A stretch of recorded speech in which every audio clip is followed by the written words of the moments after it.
Okay, I want you to notice this wood and this joinery. You see that? This is traditional Scandinavian. Look at that. Look at the beauty of those dovetails. Wow. Shosugiban, I think. Oh, and there's one bolt. One bolt is the only fastener that I've seen in here, and they represent that there are neither screws nor nails in the whole process. Well, I believe them. And I think you're going to believe them too after you watch this.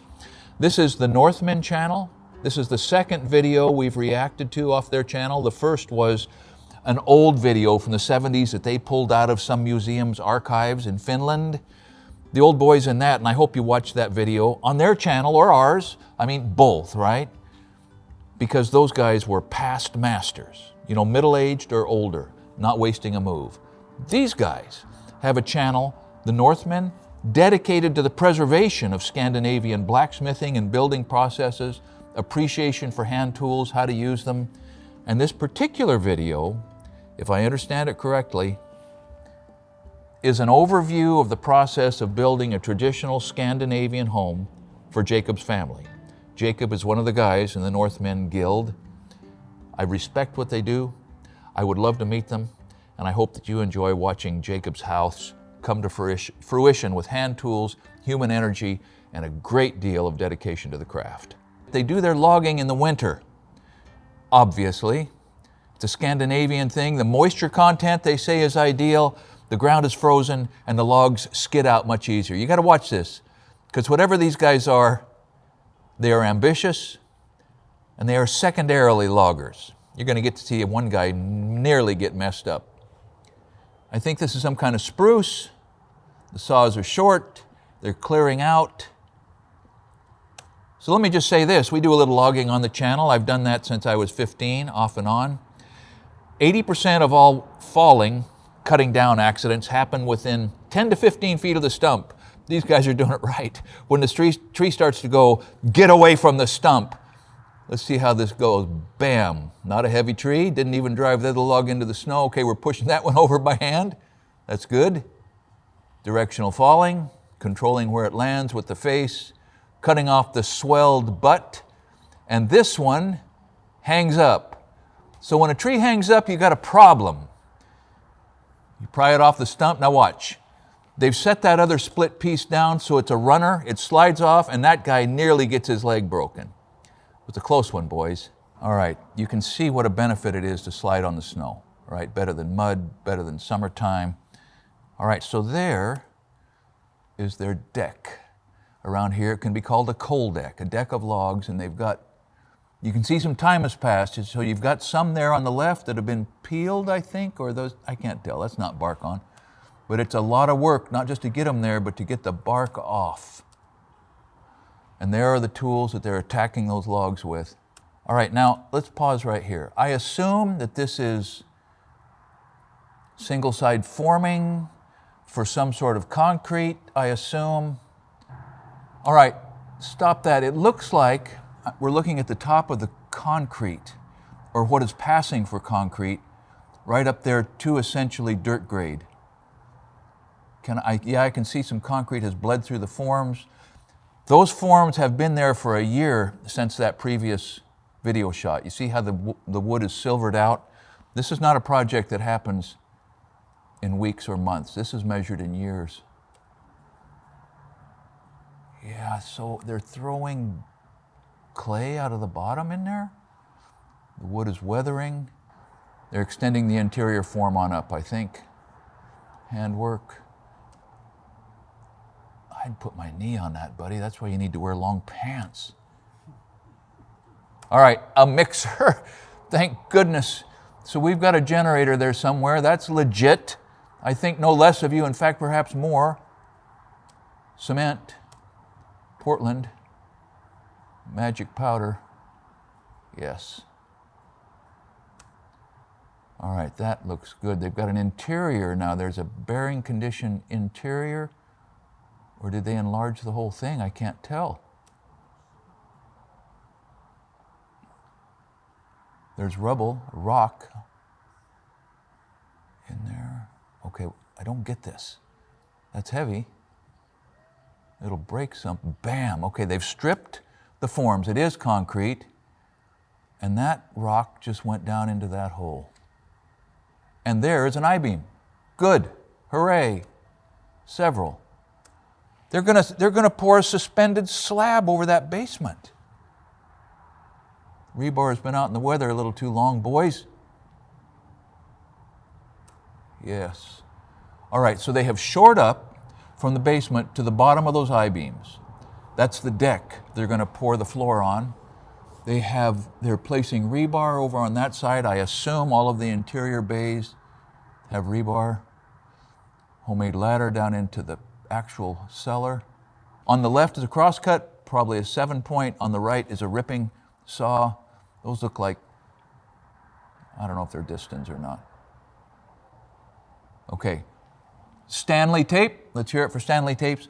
And let's just look at the practicality here. You see on that ripping saw, those, I'm going to call them 5/16 bolts, through bolts. Nobody had time to cut those off. Nobody had time to peen those over. That saw was put back into service with what they had on hand. Sharp. And now a tenon. Split off the cheeks. Hewing. Shaving. Now there's what you can do with a sharp wood slick. Actually, that may be his chisel. Right down to the line and then chamfer the edge so it slips into the mortise. All right, so these cuts, these mortises and tenons, at some level, some portion of this has to be done by hand. I mean, the Japanese Shoyan carpenter, a lot of his work is done by hand, but he had those cool multi-cut, single pass, tenon slicing saws. But if you didn't have the determination and the hand strength and the compulsion to do it by hand, a skill saw, and a sawzall for finishing the deep cuts, maybe a beam saw, I'm not a fan. A chainsaw, a sharp chainsaw, Will Holiday could use a chainsaw surgically, but at some point you still have to get out a chisel. You still have to get out a slick. You still have to get out a plane in order to do these things. Yeah, I interviewed John Sweet back in Maine. He's a timber framer back there. He has slicks, he has chisels, he has saws, he has mortising jigs, and let's just say that doing it by hand multiplies the time by 10 and multiplies the satisfaction by 5. I don't know. The Northmen are committed. I think this must be a mortise on a roof member. There seems to be some sort of a roof pitch on there. They jumped from a floor system maybe into a cut for a roof system. Maybe everything was mortised at once and tenoned at once. I don't know. And now we're to the Japanese component, Shosugiban, charring the wood, oiling the wood, sometimes wire brushing the wood. I don't know much, but I think it slows up rot. I think it adds water resistance. It sure adds a type of beauty. The grain is accentuated. Okay, wire brushing the Shosugiban, and oiling, some kind of an oil, all the way through the mortises, and look at the water bead on that. Man, so you chop in the notches to get close to the line and then split off between the notches. Classic technique. Broad axe there. Knots, the limbs are frustrating. Yeah, keep your legs back.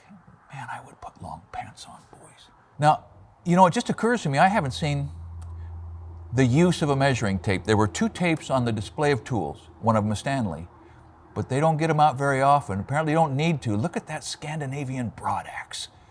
That'd make a Viking sweat, wouldn't it? Man. All right, so now they begin to assemble, sliding the wall logs. Why is that bottom one not flat? Don't get it. But they slide down into the grooves in the Shosugiban posts. There's a reason. There's a reason. Didn't matter, or they would have done it. That tree's been on the ground for a while. Yeah, nice fit. Slides right in there. All right, so question for you building inspectors. What value can you attach to chinking or insulating with this moss, with this grass? I don't know, but it kept people alive for a long time, and it is traditional. I noticed earlier some birch bark, and from that earlier Northmen log home construction thing, we learned a lot about birch bark and how rot resistant and how long it lasts, and it's full of oil and it burns like crazy. And so the materials that Mother Nature produces, how close are they to code compliant? Is that anathema to even bring up in a video like this? Yes, because it's not what we're concentrating on here. But a lot of these buildings have lasted a long time.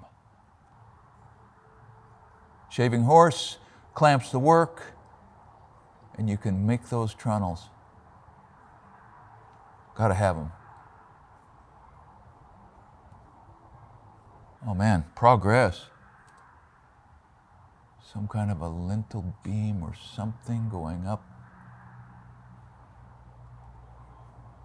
That was a new hire right there apparently, or somebody that hadn't been on there previously. Hoping against hope that everything fits. Beautiful black stuff. And yeah, right in. Put a block on there, man. Yes, thank you. Hit it. It's got to be a 16-pound hammer. You know, to me that makes more sense than the big wooden mallets in Japan, but that's just me. Okay, now that doesn't look like moss. That looks like wood fiber of some kind. So back to you guys from Scandinavia, from the Northmen, what's the difference between the choice to put the moss or the grass chinking in between the walls down low and then this material in between the flatter faces? Don't get it. All right, ratchet straps for the wind.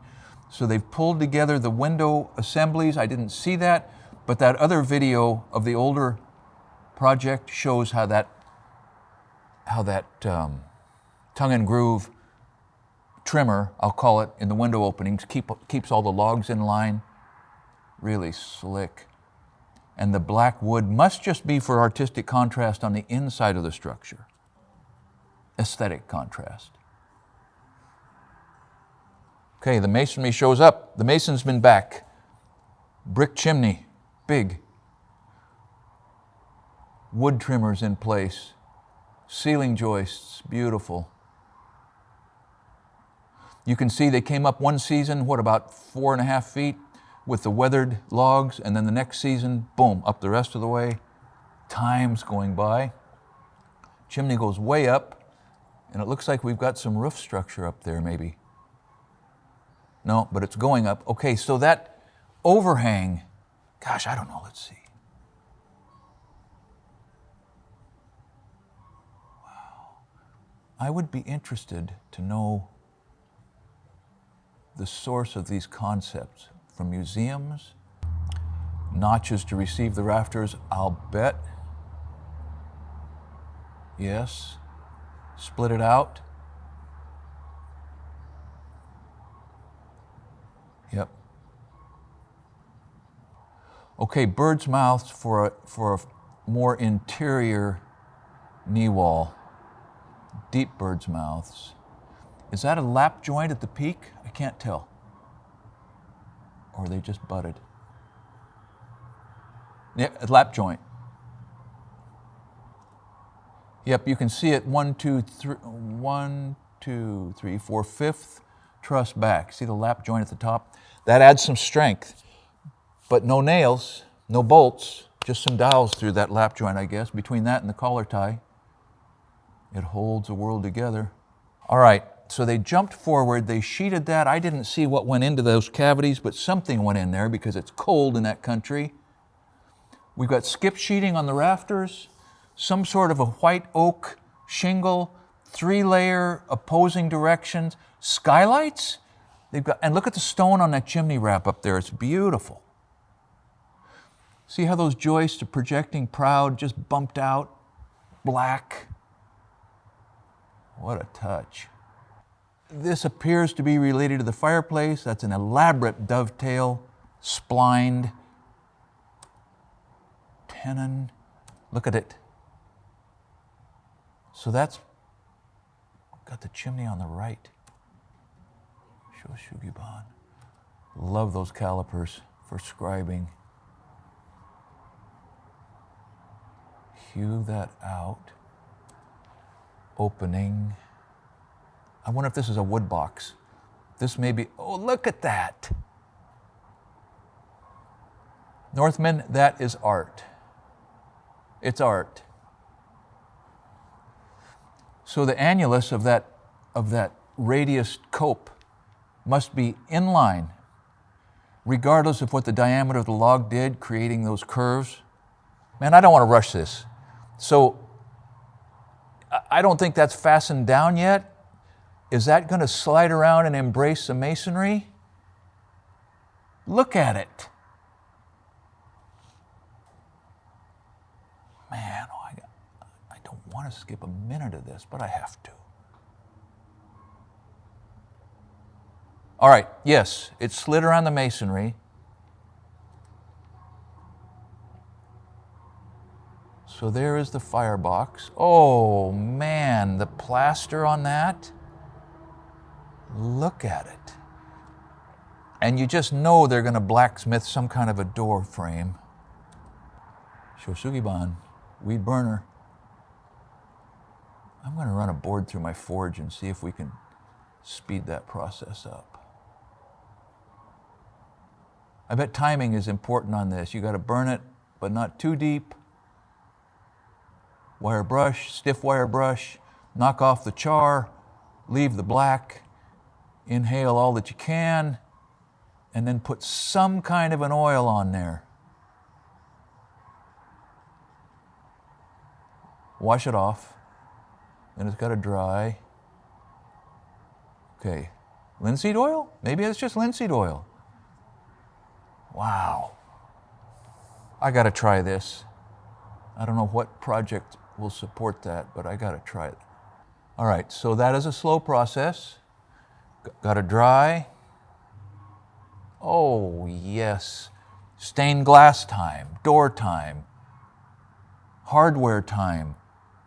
So however much work, the final, part 5, however much work building this was, making this video was its own amount of work. All right, wood shavings. Burn them. Heating. Stirring, something in there. Cold water, is that lime? Slaked or unslaked? I don't know, it could be anything. Making some sort of a sauce. Okay, they must be making a plaster. Tell me you didn't make all your own insulation. Wood fiber? What?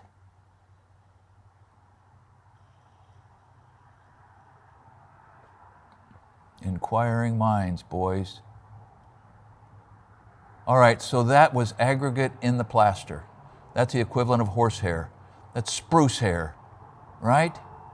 Yeah, stealth fiber, nylon fiber and concrete, mix it up. We have one of those mixers. So this is not cementitious, I don't think. This just dries. Yeah, plaster. Boy, those guys in Japan knew how to do that. But these guys are no slouch. Look at that, a smooth wall.